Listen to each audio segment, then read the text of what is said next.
এদিকে বাংলাদেশ ইস্যুতে এবার তৃণমূলকে নিশানা করলেন দিলীপ ঘোষ। বাংলাদেশে যারা নৈরাজ্য চালাচ্ছে তারাই ভোটের পরে পশ্চিমবঙ্গে ঢুকেছিল। বিজেপির নেতাকর্মীদের উপর তৃণমূলের হয়ে হামলা চালিয়েছে। এরাই সিএ পাশ হওয়ার পর আগুন জ্বালিয়েছিল, লুট করেছিল। এরাই এখানে তৃণমূলকে দখল করে নিয়েছে। মমতা বন্দ্যোপাধ্যায় ভাবছেন এরা তার পক্ষেই আছে, তাই মুখ বন্ধ রেখেছেন।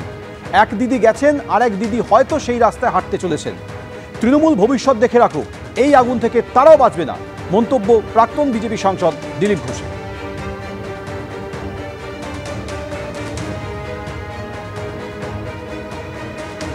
আমার মনে হয় কোনো ইসলামিক দেশে বোধহয় গণতন্ত্র সফল হয় না, সেটা তার প্রমাণ। যাই হোক, কিন্তু আমরা পড়োশি দেশ হিসাবে সবসময় আমাদের চিন্তা থাকে, কিছু গণ্ডগোল হলেই ওখানকার হিন্দুদের উপর অত্যাচার হয়, তারা পালিয়ে আসেন, আবার সেটা হচ্ছে। কিন্তু তাদের হয়ে কেউ কথা বলছে না। কেউ জামাতিদের কথা বলছে, কেউ শরীরতন্ত্রের কথা বলছে।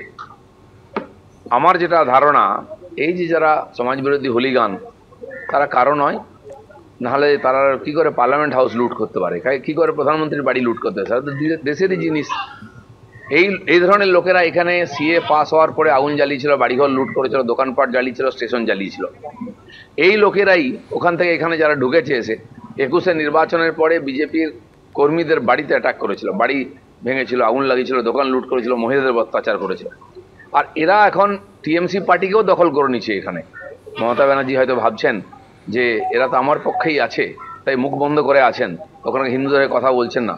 কিন্তু উনি জানেন না, উনি বাঘের পিঠে চড়ে আছেন। যেদিন বাঘের পিঠ থেকে নামবেন, আগে ওনার ঘাড়ে মটকাবে ওরা। যেন এক দিদি গেছেন, আরেক দিদি হয়তো সেই রাস্তায় হাঁটছেন। তাদের ভবিষ্যৎটা যেন টিএমসি দেখে রাখে, তারা পশ্চিমবাংলায় কোন দিকে নিয়ে যাচ্ছে। এই আগুন থেকে কেউ বাঁচবে না।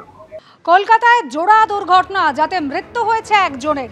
একদিকে টালিগঞ্জ, অন্যদিকে পাটুলির ঘটনা। বেপরোয়া গতির বলি এক স্কুটার চালক। টালিগঞ্জে দুর্ঘটনা এবং পাটুলিতে যেভাবে দুর্ঘটনা ঘটেছে সেখানেও কিন্তু বেপরোয়া গতির বলি, বেপরোয়া বাইকে দৌরাত্ম্য।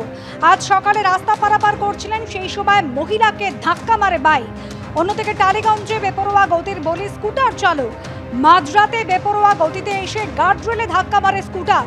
হাসপাতালে নিয়ে গেলে সেই স্কুটার চালককে মৃত বলে ঘোষণা করেন চিকিৎসকরা। কলকাতায় দুটি দুর্ঘটনা, জোড়া দুর্ঘটনা, যার জেরে মৃত্যু হলো একজনের। একদিকে টালিগঞ্জ, সেখানে বেপরোয়া গতির বলি এক স্কুটার চালক। অন্যদিকে পাটুলিতেও বেপরোয়া বাইকে দৌরাত্ম্য।